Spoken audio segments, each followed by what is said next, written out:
Amados irmãos de jornada, mais uma vez com a alegria de sempre, namastê. Karina, penso eu que o Senhor da vida me deu a oportunidade de lhe dizer uma coisa. Talvez responder uma pergunta sua, que você já faz há algum tempo, não sei. Quando você cantou a segunda música, eu estava sentado ali, e uma irmã também sentada ali próximo a mim, levantou-se e falou: eu me conheço, vou começar a chorar. E saiu da sala. Quando ela voltou, em meio à música, segurei a mão dela e falei: minha irmã, chore, é tratamento, permita-se chorar. Ela falou: eu choro, eu já conheço lá de Frei Luís, trabalhei aqui, e eu choro. E aí ela sentou-se, e aí Karina começou a discursar sobre choro, que devemos chorar.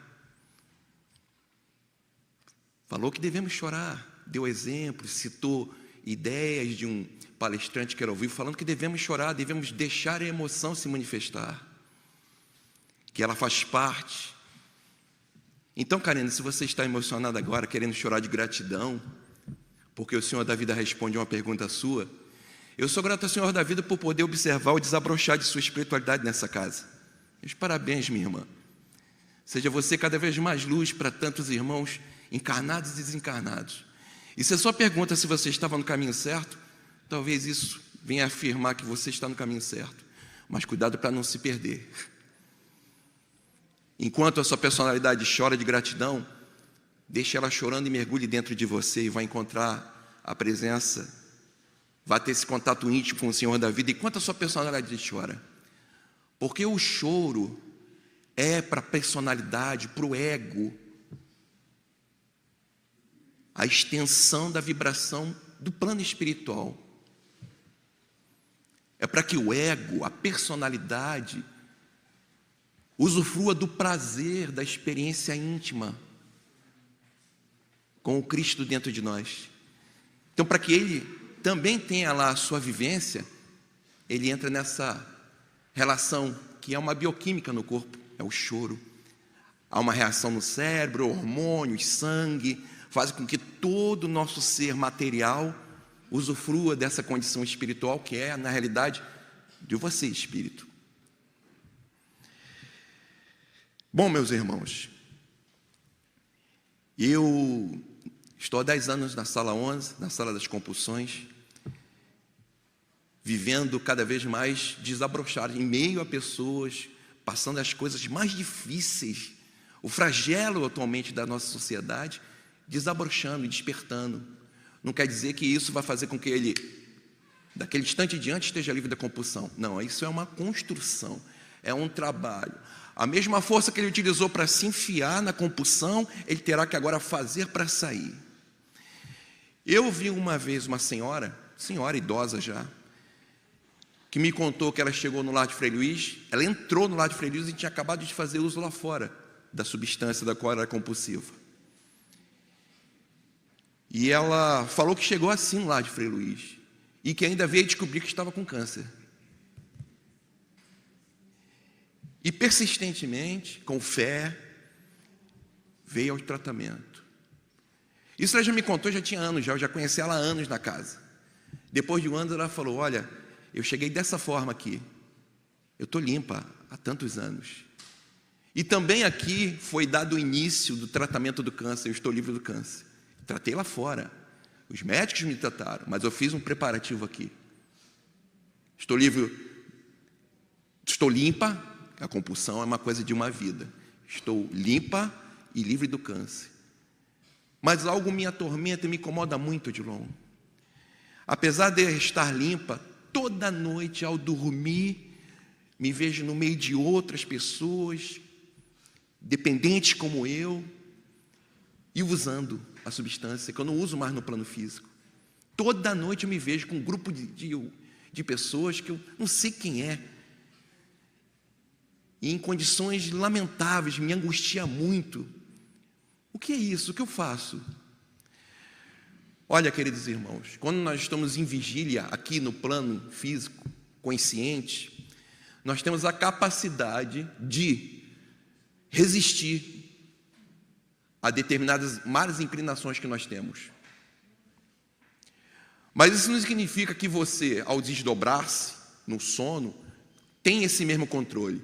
Tanto é que a maioria de nós, quando nos desdobramos, quer dizer, quando saímos do corpo ao dormir para o plano espiritual, ficamos numa condição sonambúlica. Não temos essa condição de despertos aqui no plano físico. Muito poucos têm essa condição. São médios de desdobramento. Saem do corpo e se veem tão lúcidos como se estivessem no corpo. A maioria não sai nessa condição. A gente sai meio lesado, seria a palavra. E por não ter esse controle de si, aquilo que vai no nosso íntimo de desejo, a gente busca saciar. Como não temos o controle, aquilo que está no nosso íntimo ainda, que não foi resolvido internamente totalmente, a gente busca saciar. Ela aqui obteve o controle de resistir, não vou usar. Mas ao dormir, quando o espírito se desdobrava para fora do corpo, como ela não tinha esse controle, essa lucidez, ela ia buscar saciar o vício.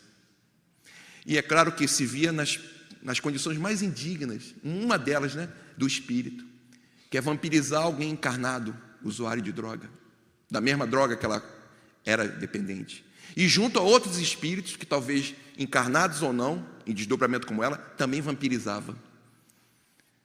Porque a espiritualidade nos fala que nós não estamos sozinhos na dependência. Você vai usar seja lá o que for, e aí tem 5, 6, 8, 2 espíritos em você, instigando você ao uso daquilo, porque pela sintonia que ele tem com você, a sensação passa para ele. Já que ele não tem a droga do outro lado, mas continua viciado, dependente, e numa fissura inimaginável, ele busca aquele que está encarnado, que faz uso, e que ele conseguiu encontrar uma sintonia a ponto de aproximar ele do perispírito da pessoa, para que quando a pessoa use, ele viva daquela sensação. E por isso que muitas vezes a gente vê pessoas se fazendo uso de sua droga, seja lá qual for, chorando, desesperada, com raiva do que está fazendo, mas não consegue resistir. Pode ter certeza. Já não é mais só a vontade dela, mas ela está submetida a 10, 5, 8, muitos irmãos que mentalmente, buscando saciar o desejo desesperador deles no plano espiritual, faz com que esse irmão vá lá fazer aquilo que eles precisam disso. São maus? Não são maus. São ignorantes e são irmãos que caíram na dependência. E que morreram na dependência e não resolveram. Terão que encarnar para, de frente com a vida, superar essa fase. Existe grande possibilidade de que muitos irmãos encarnados agora, usuários, estejam só lutando de novo com aquilo que já vem lutando em várias vidas. É possível que irmãos encarnados que estavam nessa situação de vampirizar encarnados, agora tiveram uma chance de encarnar para enfrentar e se livrar disso. E eu vou dizer que possivelmente aqueles que estão buscando dessa forma aqui, junto à espiritualidade e à misericórdia do Divino Mestre Jesus, a força para sair, são exatamente aqueles que já passaram por fases muito mais graves da dependência em outras existências. E agora estão lutando para sair. Então alegre-se, possivelmente vocês estão na saída da dependência já de outras vidas. É motivo para ser grato e não lamentar. Seja grato, agradeça e vá em frente. Então eu disse para ela o que ela precisava ouvir.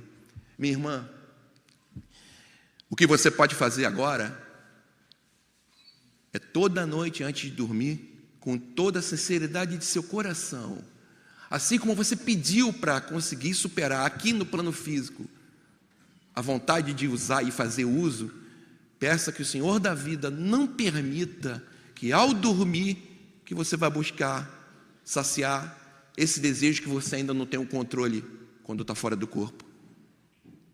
Pede e receberás, procure e acharás, bata e a porta se abrirá. É o enunciado de uma lei divina.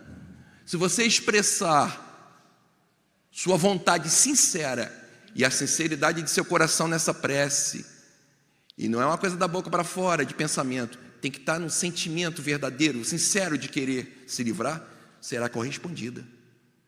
Você demonstrou pelo seu livre-arbítrio que você deseja isso. E aquilo que ela estava fazendo no plano físico, já, com certeza, ela conseguiu. Passado um tempo, ela falou, não tenho mais os sonhos. Muito pelo contrário, tenho tido sonhos maravilhosos. Porque eu disse a ela, peça que durante a noite, que você possa dar continuidade ao que você faz no plano físico. Você não se esforçou, mesmo durante o uso, para vir aqui se tratar na luta contra a dependência, e aqui não veio insistentemente, apesar das quedas, que há quedas pequenas, grandes, mas há quedas. Mas você não insistiu, continuou vindo, continuou tendo fé, escutando o que tinha sendo dito, fazendo as mudanças no comportamento necessárias lá fora, para que você fizesse jus a merecer o auxílio. Você não fez tudo isso? Pois pode ter certeza. O Senhor da vida vai corresponder ao sincero pedido teu, para que também, ao dormir, você não vá em busca de satisfazer esse desejo. Peça então para vir ao lar de Frei Luiz à noite, porque aqui o trabalho é permanente. Não existe sono para espírito. Não há necessidade.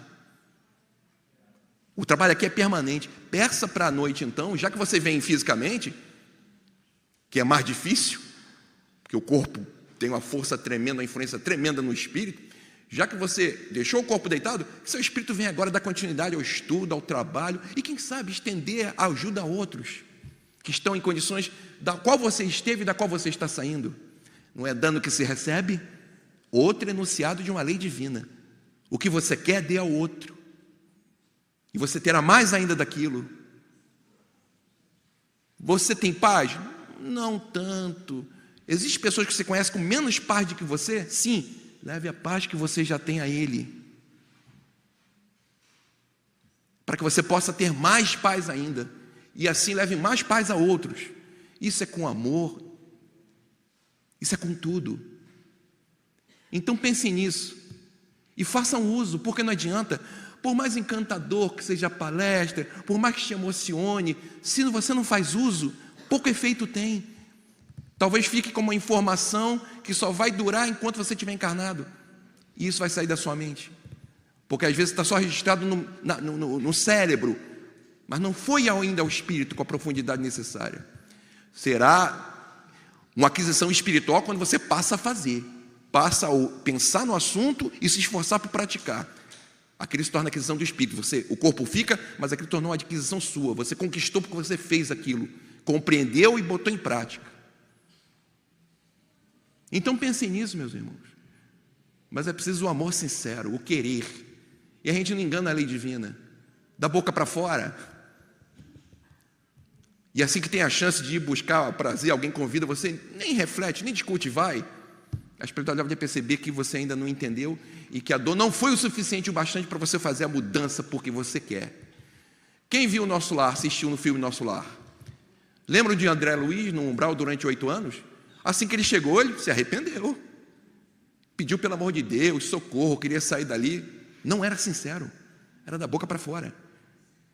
Não era do coração, ele nunca foi religioso, nunca se interessou por nada de Deus, nada desses assuntos.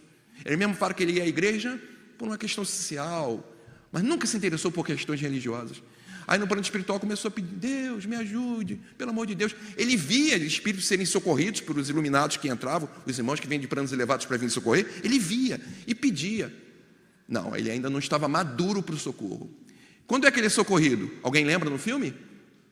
Quando ele está completamente esgotado, porque olha só, no plano espiritual, ele apanhava e batia. Vinham acusar ele de um montão de coisa, ele correspondia àqueles espíritos. A não ser que fosse um grupo muito grande, ele recuava, mas recuava com ódio, sentindo ódio, revolta. Quando ele estava tão exausto, a ponto de não interessar mais o que os espíritos estavam fazendo com ele, e que ele sinceramente estava arrependido, ele fez a primeira prece da vida dele sincera. No filme, ele está numa poça, deitado, os espíritos em volta dele fustigando, e ele completamente exausto, só quer uma coisa: e pede a misericórdia do Senhor. É uma prece sincera, feita do fundo do coração. Aí a espiritualidade percebeu que ele estava maduro porque ele necessitava. E aí ele é socorrido. Mesmo assim, se a gente observar o filme, ele ainda chega arrogante no nosso lar. É médico, ele quer saber qual é o tratamento que está tendo a ele, por que ele está lá.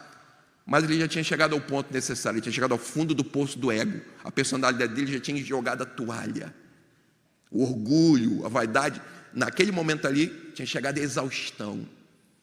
E ele estava preparado então para reiniciar, tanto é que ele já chegou mais suave lá em nosso lar, a ponto de começar a observar-se e começar a perceber o quanto ele tinha de motivo para se envergonhar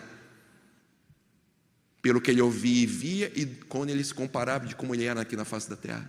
Era uma comparação que ele fazia, e ele teve motivo para se envergonhar, e reconhecer o erro e buscar a mudança. Então, meus amados irmãos, faça uso dessas condições, a prece. Infelizmente, algumas pessoas no mundo acham que prece é coisa de tolos. Coisas espirituais são coisas de gente tola, de mentalidade fraca. São pessoas de pouca capacidade intelectual que se envolvem com isso. Muito pelo contrário.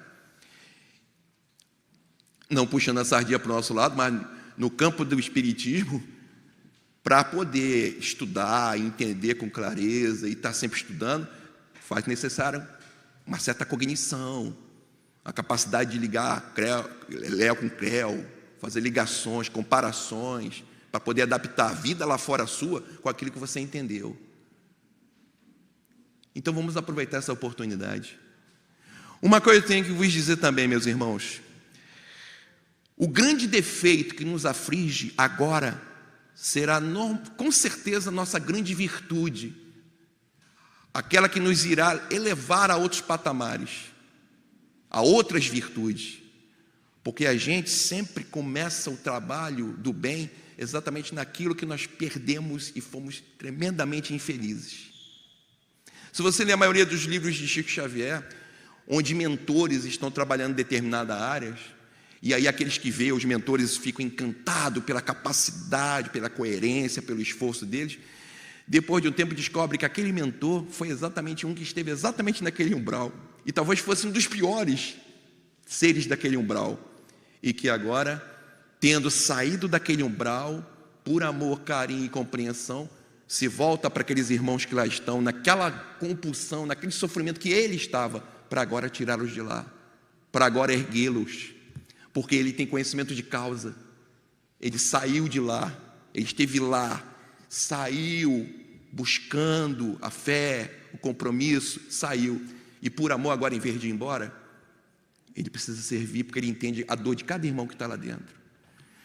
Eu citei aqui nessa sala, em um desses trabalhos de quinta-feira, numa palestra, a irmã Francis, a que me ensinou o que é amar até doer. Ela é um desses casos, uma adicta, e que agora está buscando e desenvolvendo e aprimorando a sua condição espiritual, exatamente cuidando de adictos, e fazendo coisas até por conta própria, mas com discernimento, naquilo que ela pode fazer sem comprometer a vida que ela tem. Ela tem uma filha, ela tem um compromisso, uma vida familiar, então ela não pode.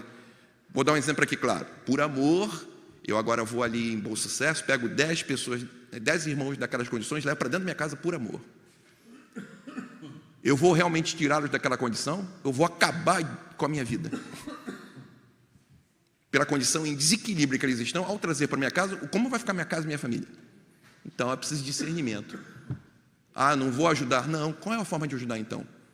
Aqui existia a macarronada. Você vai lá, sinceramente, por amor, e leva a macarronada, leva a palavra amiga, a conversa. Você preserva o compromisso que você tem com seus familiares e a sua estabilidade de vida, mas não deixa de ser a misericórdia do mestre. Ou você vem trabalhar no lado de Frei Luís, se envolve aqui com a causa, com os trabalhos que existem sobre as compulsões. Muitas vezes eu perguntei, por que eu estou trabalhando na sala das compulsões se eu não tenho compulsões nessa vida? Olha, eu tenho muitos defeitos, mas as compulsões, eu não tenho compulsão. Nessa vida, não. Por que eu cheguei no lar de Frei Luís exatamente quando, poucos meses antes, iniciou-se o trabalho das dependências, o trabalho das compulsões, que envolve a dependência química? Por que eu mal cheguei no lar de Frei Luís e tinha acabado de começar esse projeto aqui que está até hoje? E aí, o convite, Eu não fiz nada. O convite surgiu exatamente para mim trabalhar na sala. E depois Nelson me convidou para vir aqui participar do trabalho nas mesas aqui às quintas-feiras. Isso é um acaso? Não é um acaso. É possível, queridos irmãos, que esse irmão que vos fale hoje aqui, que tenta na medida do possível servir aqueles que estão na compulsão, tenha sido um grande compulsivo do passado, em níveis inimagináveis, e que por ter saído desses umbrais da vida e conseguido estar livre da compulsão, o Senhor da vida agora me externa a oportunidade de auxiliar e ajudar e servir os irmãos que estão naquilo que eu, como espírito, consegui vencer. Então pensem, meus irmãos, possivelmente vocês que estão na compulsão iniciarão o vosso serviço de amor ao próximo e começarão a exercitar as virtudes exatamente cuidando daqueles que estão na compulsão em condições piores que vocês. E não espere desencarnar para que isso ocorra. Há sempre a oportunidade de alguém ver você e falar: meu Deus, o que está acontecendo contigo? Você está diferente, você está com um olhar diferente, está com uma disposição. E você pode falar: eu encontrei uma forma de lutar contra isso, e é um bom lugar, o lar de Frei Luís, ou a casa evangélica que você for, ou o grupo que se reúne, não interessa. Sirva-o, inspire-o, mas não faça por ele. Você não mata a sede de ninguém bebendo água por ela, mas você pode dizer onde está a água. E enquanto ela não pode beber água, você pode levar até ela a água, até que ela possa andar, e você mostra onde é a fonte. Então pense nisso. Como é que eu tive uma dessas respostas? De que é possível eu ser um compulsivo desse? Para encerrar, eu vou contar uma pequena história. Quem quiser pode comprovar. A palestrante é magnífica, aprendo muito com ela. Espero tornar-me alguém capaz como ela na oratória, porque ela toca muito a gente. O nome dela é Maíse Braga. Ela é da Comunhão Espírita de Brasília. E ela nos conta uma história, e nessa história, acredito eu que tenha vindo a resposta, a confirmação dessa reflexão sobre por que eu estou ali trabalhando na sala 11. Ela nos conta que criou-se no Comunhão Espírita um dia dedicado ao tratamento de suicidas. Preces para aqueles que desencarnaram com suicídio e para aqueles que estão, infelizmente, pensando nesse tipo de ato. E ela narra, então, que ela estava na mesa e viu quando um espírito de uma mulher entrou pegando fogo, em chamas. E veio até a frente da mesa, chorando e desesperada, pedindo alívio, pedindo água, que ela não suportava mais. E ela estava ardendo em chamas. Um espírito, hein? Ardendo em chamas. E ela começou a narrar isso. A presença daquele espírito naquela condição. Nesse instante, surge um espírito de um jovem, um rapaz, muito iluminado, tremendamente iluminado. Ele correu até essa mulher em chamas, estendeu a mão, e aí começou a sair uma luz da mão desse rapaz, que à medida que a banhava, ia apagando o fogo. Apagava o fogo e apagou totalmente. O espírito que estava pegando fogo não viu o outro espírito que estava fazendo isso. Ela só sentiu alívio e começou a chorar e agradecer, porque o fogo tinha apagado. Surgiram então uma quantidade de espíritos socorristas, pegou aquele espírito e levou para o socorro. E aí ela começou a falar: olha que coisa fantástica, aqui chegou um rapaz completamente iluminado, ele estendeu a mão para ela, e uma luz doce e suave foi apagando o seu fogo, apagou totalmente. Que coisa maravilhosa, um jovem, um espírito de luz. E aí ela narra que esse espírito começou a expressar uma certa vergonha, constrangimento, e que o espírito então virou para ela os braços assim. E aí ela olhou para o braço do espírito, e aí começou a surgir cortes no braço dele. Ele queria dizer: eu também fui um suicida. Olha aqui, eu também fui um suicida. É claro que não é a natureza dele agora, ele mostrou o passado dele. O que ele queria dizer? Agora eu socorro suicidas, eu compreendo suas dores, eu sei o que é ser um suicida e necessitar de socorro. Meu trabalho agora é cuidar de outros irmãos que estão passando por isso. Isso veio a confirmar que talvez eu esteja naquela sala, porque eu sou um dos grandes compulsivos do passado. E agora estou tendo a oportunidade de estender a outro o que o Senhor da vida estendeu a mim, Com certeza eu já expiei de uma forma mais dura os erros, mas agora eu vim para servir com a capacidade que me foi dada. Então, meus amados irmãos, pensem nisso. Pensem naqueles que estão em piores condições que vocês. Se unam, vocês que são pais, amigos dos compulsivos, se apoiem. Ouçam o choro do outro, erga o outro. É dando que se recebe. Não perca a oportunidade. E se não for a oportunidade de cuidar de outros que estão envolvidos com a compulsão, lembre, há dores no tempo todo à nossa volta, há fome. Se encontra alguém, chega em casa e encontra alguém revirando seu lixo. Nem vem te pedir nada. Não espere, vá lá, dê um prato de comida. Dê dinheiro a ele, se for o caso. Se você sentir no coração que ele vai se alimentar, dê dinheiro a ele, vire as costas. Ah, mas eu não vou resolver o problema dele. Naquela noite, ele terá se alimentado. Naquele momento, você foi a misericórdia do Senhor, deu vida para ele. E isso vai marcá-lo. Porque talvez ele esteja aí numa amargura tremenda, achando que a humanidade e que ser humano nenhum presta. Você vai mudar sua opinião, mostrando que existem pessoas boas no mundo. Mas não faça isso pensando em retorno nenhum, a não ser sentir a própria presença do Senhor da vida, dando a oportunidade de você ser luz ao outro, por amor. Porque é isso que nos liberta de todos os males, da compulsão, da ideia de que a vida não faz sentido, das doenças gravíssimas que nós temos porque criamos com atitudes, pensamentos, sentimentos equivocados do passado. Meus amados irmãos, muito obrigado por vossa presença. Obrigado à casa pela oportunidade de servir, porque existe toda uma estrutura criada por nosso presidente, que com afinco, com amor, faz com que exista logística para que todos possam servir. Todos que queiram vir aqui, participar desse trabalho fantástico e servir aos necessitados que aqui chegam. Lembrando que aqueles que aqui estão tratando dos que chegam, foram tratados, porque chegamos aqui na mesma condição, seja ela qual for, de sofrimento. Meus amados irmãos, namastê. Obrigado, Odilon. Uma música, por favor.